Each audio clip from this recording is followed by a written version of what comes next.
Hola, soy Igor Smirnov, Gran Maestro Internacional y entrenador de ajedrez, el Chess Teacher en español. Esta es la segunda parte de la lección Cómo eliminar los errores garrafales. Aquí vamos a continuar revelando algunas sencillas pero efectivas técnicas que te permitirán jugar sin cometer errores garrafales o blunders. Si aún no has estudiado la primera parte o no la recuerdas bien, te sugiero volver a verla antes de seguir con esta. Bueno, antes de empezar con el siguiente consejo, quiero recordar rápidamente de qué estamos hablando. Sabemos que los blunders o errores garrafales son el factor principal que decide las partidas a nivel aficionado. Por lo tanto, si logras eliminarlos de tu juego, con solo ese cambio podrás ver un significativo avance en tu progreso. En esta lección estamos aprendiendo técnicas anti-blunders para aplicar en el proceso completo, de inicio a fin, del entrenamiento y del juego. En la primera parte de esta lección analizamos la preparación para antes de la partida, también la fase de apertura y quedamos en la fase de medio juego. En cuanto al medio juego, hablamos de la importante regla de estar pendiente todo el tiempo del plan del oponente. En la práctica esto es que cuando el oponente mueva y antes de que empecemos a pensar en nuestras propias ideas, debemos enterarnos de cuáles son sus planes. Necesitamos preguntarnos cuál es la idea detrás del último movimiento de mi oponente y qué piensa hacer en los siguientes. Hasta ahí dejamos en la primera parte y ahora vamos a continuar. Imaginemos que estás jugando una partida y tu oponente ha hecho su movimiento. Ahora tienes que mover y ya has revisado su último movimiento y encontrado lo que tiene en mente. ¿Tienes en cuenta eso? Piensas en tus propios planes, en cuál sería tu mejor movimiento. Después de un rato de consideración, te has decidido y haces tu movimiento de inmediato, ¿cierto? Pues no, no debe ser así. Hay algo que debes hacer antes de hacer tu movimiento. Debes realizar un chequeo anti-blunder. Quiero decir que antes de realizar en el tablero el movimiento que hemos decidido, debemos observar cuáles respuestas de ataque forzadas tiene disponibles nuestro oponente. En la mayoría de ocasiones el oponente solo cuenta con un par de respuestas de ataque forzadas disponibles, así que será fácil verlas. Solo después de haber analizado esas respuestas agresivas y de asegurarnos que no encierran ningún peligro, solo después de eso puedes hacer el movimiento por el que te habías decidido.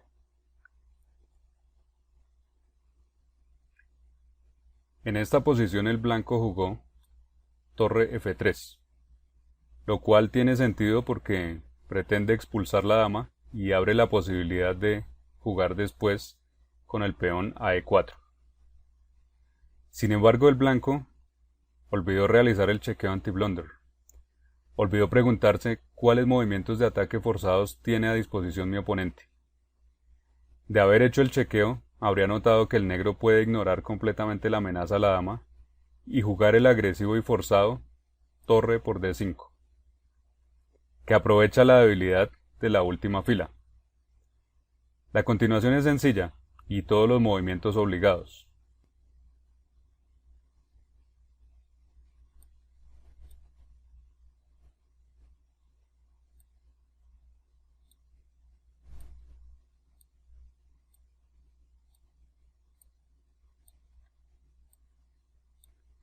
Finalmente, caballo por E3, ataque doble real, que obtiene una ventaja material decisiva. El conductor de las blancas es uno de los mejores 100 jugadores del mundo. Entonces, ¿cómo pudo caer en esta sencilla continuación? Como ya sabemos, simplemente olvidó realizar el chequeo anti-blunder. Así que recuerda, siempre antes de jugar el movimiento que has decidido, revisa cuáles respuestas agresivas forzadas tiene disponibles tu oponente. Hacer el chequeo anti-blunder es aún más importante cuando nuestro movimiento involucra la mitad del tablero enemigo, puesto que allí están más concentradas sus piezas, debemos ser más cuidadosos. Ahora te quiero decir algo que es muy bueno. Las últimas dos técnicas que nombramos, cuando se aplican en conjunto, permiten eliminar el 80% de los errores garrafales. Tómalas en serio porque son demasiado poderosas. Si llegas a olvidar todo lo que hemos hablado, al menos recuerda estas dos reglas y te aseguro que estarás muy bien. ¿Cómo son? Repito. Primero, después de que el oponente mueva, pregúntate cuál es su idea y qué pretende hacer después. Luego piensa en tu movimiento y ojo, antes de hacerlo, realiza el chequeo anti-blunder. O sea, revisa cuáles respuestas agresivas forzadas tendría a disponibilidad tu rival. Si adoptas esta línea de razonamiento, eliminarás la mayoría de errores garrafales de tu forma de jugar. Bien, ahora continuemos con el siguiente consejo. Agarra la iniciativa. En la práctica es más fácil atacar que defender. El defensor debe tener presentes todas las posibles continuaciones de ataque de su oponente. Debe calcular con precisión y un simple error puede hacerle fallar su defensa. Es una tarea difícil donde se puede pasar por alto cualquier cosa. Por eso no es una sorpresa que el jugador defensor cometa muchos más errores. Esto nos confirma que es mucho mejor ganar la iniciativa. Cuando estemos en una posición crítica y tengamos que escoger un plan, debemos escoger el más agresivo. Si estamos en un punto donde aparecen varias posibilidades, todas similares y ninguna completamente decisiva, de todas formas, escoge la que dé más iniciativa.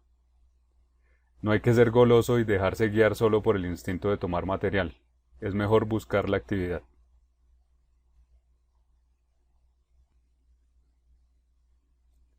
Esta es una posición muy típica de la defensa india de dama, donde las blancas pueden usar la también típica jugada de sacrificio D5. Después de E por D, caballo D4. Estos movimientos favorecen la actividad blanca. Se ha descubierto la diagonal para su alfil.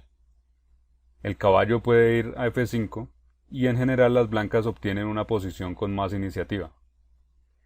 Por supuesto que es imposible evaluar todas las consecuencias del sacrificio, pero aún así continuar con esta variante tiene mucho sentido. Hay que tener en cuenta que es más fácil atacar que defender. Y también hay que tener en cuenta que cuando se presentan varias posibilidades aproximadamente iguales, debemos escoger la más agresiva. Esa es la forma práctica real de jugar.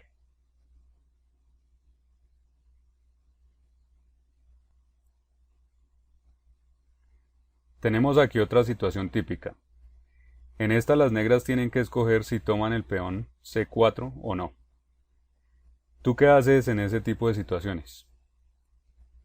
Si D por C4, se gana un peón, pero se permite que las blancas formen su centro ideal, lo cual les dará ventaja espacial y una iniciativa duradera. Yo te recomiendo evitar ese tipo de situaciones. Pero, un momento, no estoy diciendo que este sea un mal movimiento para las negras. Es bueno y tal vez la computadora lo tenga como el mejor. Pero a nosotros los humanos nos molesta defender y se nos hace difícil.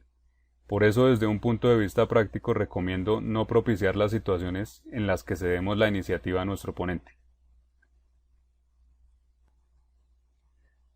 Por supuesto que no hay ninguna regla que se deba seguir ciegamente en el 100% de las situaciones.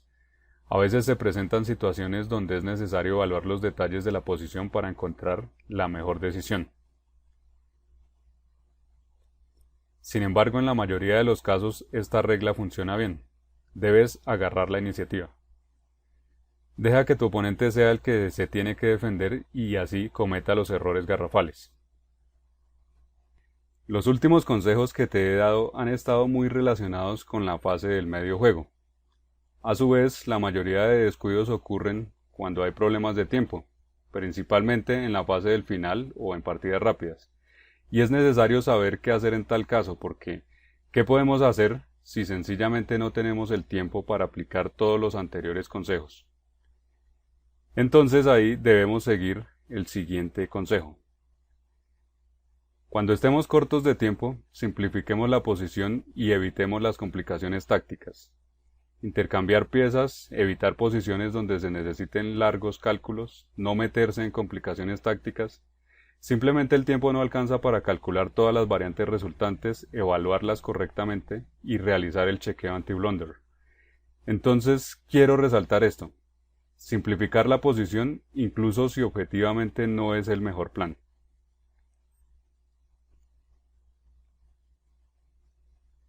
¿Cuál es el mejor movimiento para las negras aquí? Primero debemos notar que las negras tienen ventaja, tienen 2 peones extra, una posición más activa y casi todas las piezas blancas están colgando. A pesar de eso, las negras deben encontrar el movimiento correcto. Por supuesto que podrían tomar la torre en C2. Parece ser la idea más fuerte. La computadora incluso sugiere el increíble caballo de 6, porque a C por D, dama por C2, protege la torre y además se abre la fila para que la dama presione el rey. También si no se toma el caballo nos cubre la casilla F5 para evitar un jaque de la dama. Entonces, objetivamente hablando, caballo de 6 puede ser el movimiento más fuerte. ¿Qué deberíamos jugar? ¿Dama por C2 o caballo de 6? Pero agreguemos el factor de que las negras no disponen de suficiente tiempo. Esto lo sé muy bien porque la partida es mía.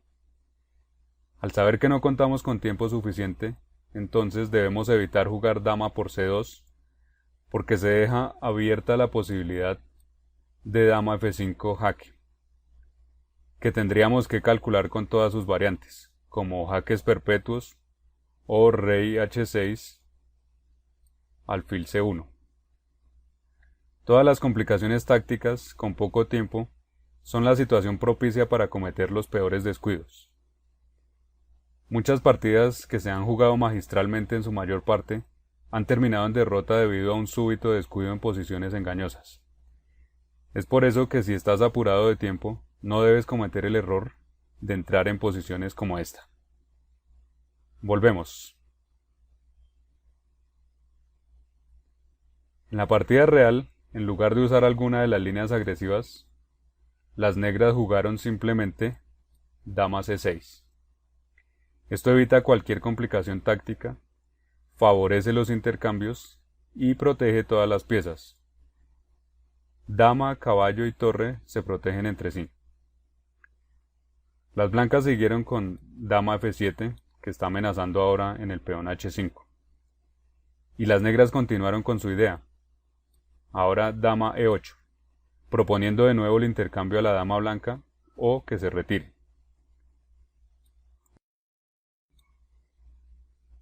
Torre D4 y la iniciativa blanca se va. Las negras, al conservar su material extra, ganan fácilmente más tarde. Entonces este es el enfoque práctico correcto.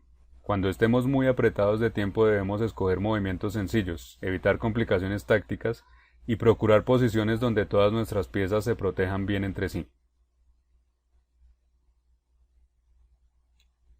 Hasta el momento hemos estado hablando de cómo jugar, pero también quiero darte un consejo para el entrenamiento. Resuelve ejercicios tácticos mirando el tablero desde el otro lado. Es decir, si el ejercicio es para las blancas, debemos girar el tablero para mirar la situación con las negras. Esta es una técnica de entrenamiento muy efectiva que desarrolla el hábito de observar con cuidado los planes de tu oponente. Con esto te acostumbras a detectar las amenazas a disposición de tu oponente en las partidas reales. Durante esta lección te he dado algunas recomendaciones sobre cómo pensar durante la partida. Por supuesto que la idea no es estar pensando en esas cosas en el momento de jugar. La verdadera idea es que esto sea un hábito, que se vuelva una habilidad natural, y para que así sea hay que empezar por entrenarlo. Cuando se resuelven ejercicios tácticos mirando desde el otro lado del tablero, se trabajan exactamente dichos hábitos. Se desarrolla la costumbre de pensar con cuidado en los planes e ideas del oponente. No subestimes la importancia y potencial de este consejo. Lo he probado con mis estudiantes en persona y siempre ha dado excelentes resultados. Vamos a hacer una prueba ahora mismo.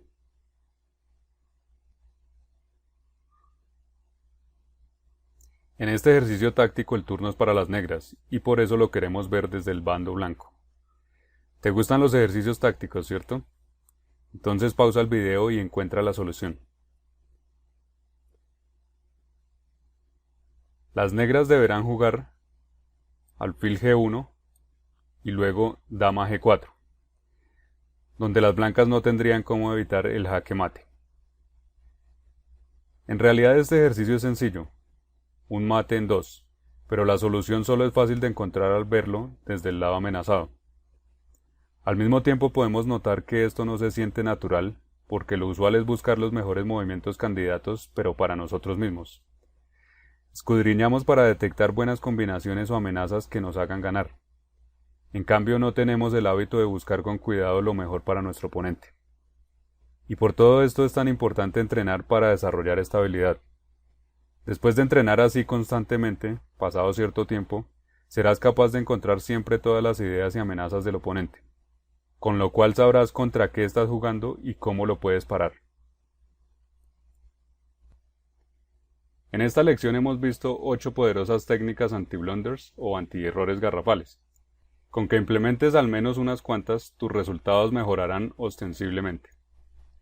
Te recomiendo enormemente reservar tiempo para entrenar cada una de estas técnicas. Hacerlo de esta manera. Primero volver a ver las 2 lecciones de errores garrafales una vez rápidamente. Anotar y recordar las 8 recomendaciones dadas. Luego pensar exactamente cómo implementarlas en tu forma de jugar y dedicar cierto tiempo a entrenar cada técnica. Empezarás a sentir la diferencia de inmediato y el impacto se verá en tus resultados prácticos. Me alegra saber de tus resultados, por favor, háblame de estos en los comentarios. Espero que ganes muchas partidas y nos hablamos luego.